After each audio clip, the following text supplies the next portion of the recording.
Bom dia, nono ano. Mais uma semana que se inicia. Que tenhamos muito sucesso em nossos estudos no decorrer dessa semana. Estou com muita saudade de vocês, sabiam? Bom, o assunto da nossa aula de hoje é sobre África, divisão regional.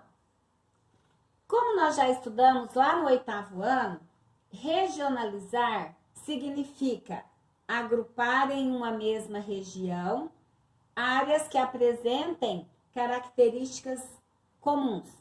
Por exemplo, nós podemos regionalizar capitalismo, socialismo, países desenvolvidos, subdesenvolvidos, ricos, pobres, do norte, do sul e assim sucessivamente. A África é um continente que permite diferentes formas de regionalização.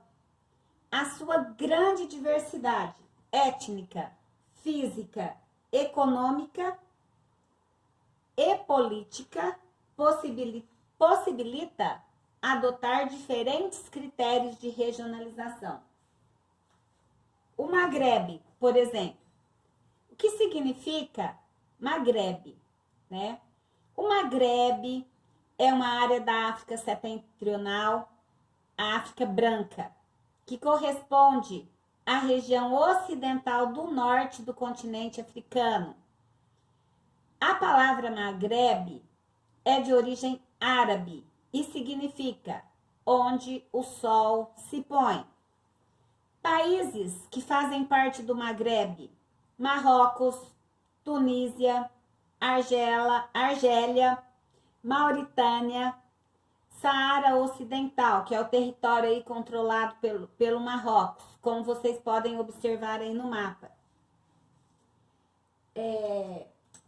Vale ressaltar também que o Magrebe, ele tem um relevo montanhoso, o clima que predomina é o subtropical mediterrâneo, o verão é seco e quente, enquanto o inverno é marcado por muita chuva e frio.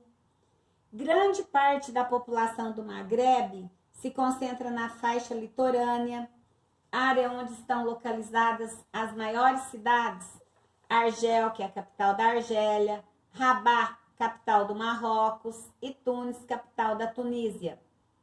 Nestas cidades que eu citei, também se concentram grande parte das atividades econômicas, o comércio, os serviços, as indústrias, a agricultura, nessa parte da África e o Magrebe. Também o destaque é das videiras para a produção de vinho e das oliveiras para a produção do azeite. No Saara Ocidental e norte do Marrocos, temos a pecuária extensiva de caprinos, ovinos, camelos. Bom, outra regionalização é o Sahel. O que é o Sahel? É uma área com características muito próprias. Trata-se de uma faixa de terra, como vocês podem observar aí no mapa, semiárida, localizada no sul do Saara. Tem uma extensão de 6.000 quilômetros de leste a oeste do continente. É uma região assolada por grandes dificuldades econômicas, onde se encontram aí os países mais pobres e com grande diversidade de povos. Olha aí para vocês observarem no mapa: o Sudão, a Etiópia, a Eritreia, Mali e outros aí. Há também as regiões desérticas, como o deserto do Saara. Aí também vai se encontrar o deserto do Kalahari, tá?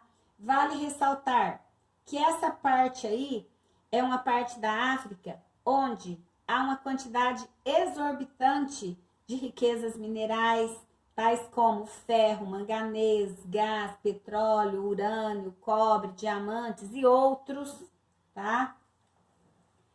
A África, ela também é dividida em duas partes: a África branca e a África negra, ou a África islâmica e a África subsaariana, tá? O que é a África islâmica? A África islâmica compreende a parte do continente, ou a África branca, né? com países nos quais predominam a população e religião islâmica de língua árabe. A África subsaariana ou África negra corresponde ao restante do continente, localiza-se ao sul do Saara, reúne cerca de 81% da população africana. A maioria de seus habitantes são negros, havendo numerosos grupos étnicos distintos. A religião que predomina é a animista, ainda que o islamismo venha crescendo gradativamente aí nessa região.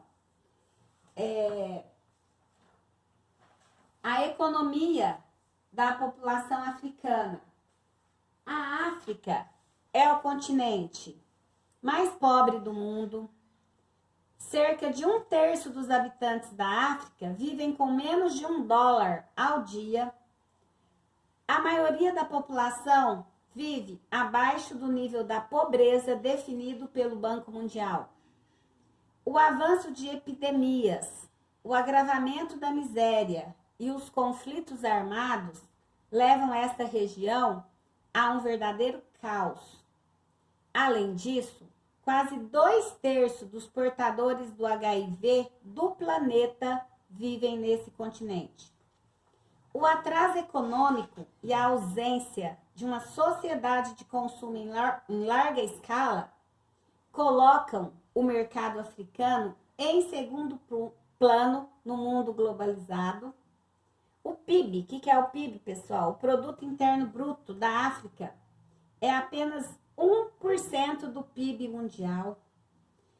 E o continente, pasmem vocês, participa de apenas 2% das transações comerciais que acontecem no planeta Terra.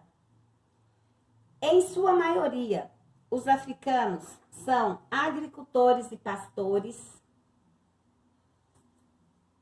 A colonização europeia aumentou a demanda externa de determinados produtos agrícolas e minerais e, para atendê-la, construíram sistemas de comunicação, introduziram cultivos e tecnologia europeia e desenvolve-se um sistema de economia de intercâmbio comercial, onde que predomina a economia de subsistência. 1/4 da África é coberto por florestas.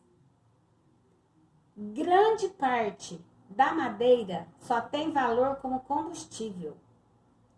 O Gabão, por exemplo, é o maior produtor de oculmé, um derivado de madeira usado na elaboração de compensado, madeira em chapa. A Costa do Marfim, a Libéria, Gana e Nigéria são os maiores exportadores de madeira de lei. A pesca marítima é muito difundida e voltada para o consumo local. A mineração representa a maior receita dentre os produtos exportados. As indústrias de extração mineral são o setor mais desenvolvido em boa parte da economia africana. Serra Leoa tem a maior reserva conhecida de titânio. A nação mais industrializada e que se assemelha com o nosso país, o Brasil, é a África do Sul. Gradativamente, ela alcançou relativa estabilidade política e desenvolvimento, possuindo sozinha 1/5 do PIB de toda a África. Sediou uma Copa do Mundo. Essa Copa do Mundo sediada por ela não foi porque ela tinha condições de estar sediando, ela tinha, mas ela queria mostrar para o mundo que a África do Sul pode caminhar com as próprias pernas. E, por sinal, fez uma belíssima, né? Foi uma anfitriã belíssima.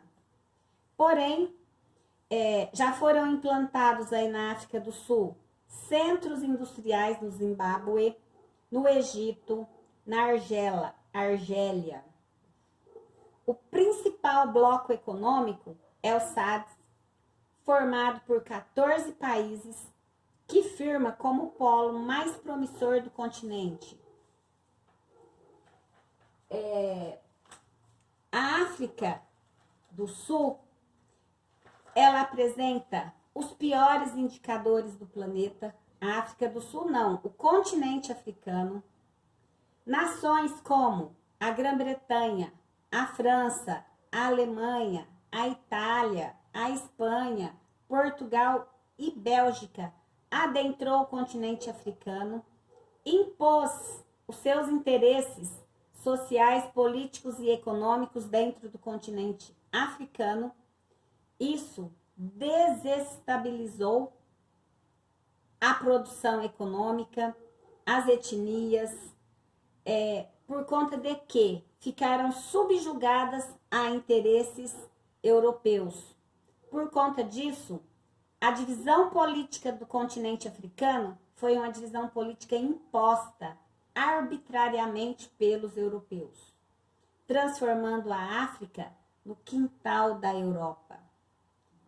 Ao término aí, no final da Segunda Guerra Mundial aí, as colônias africanas iniciaram, cada uma com suas particularidades, seu processo de independência política. Porém, vale ressaltar que eles conseguiram gradativamente proclamar a sua independência política. Porém, esse processo de independência não foi acompanhado pelo processo de independência econômica, tá? Então, ainda são países cujas economias ainda são coladas ao resto do mundo, principalmente ao continente europeu. Boa aula para vocês.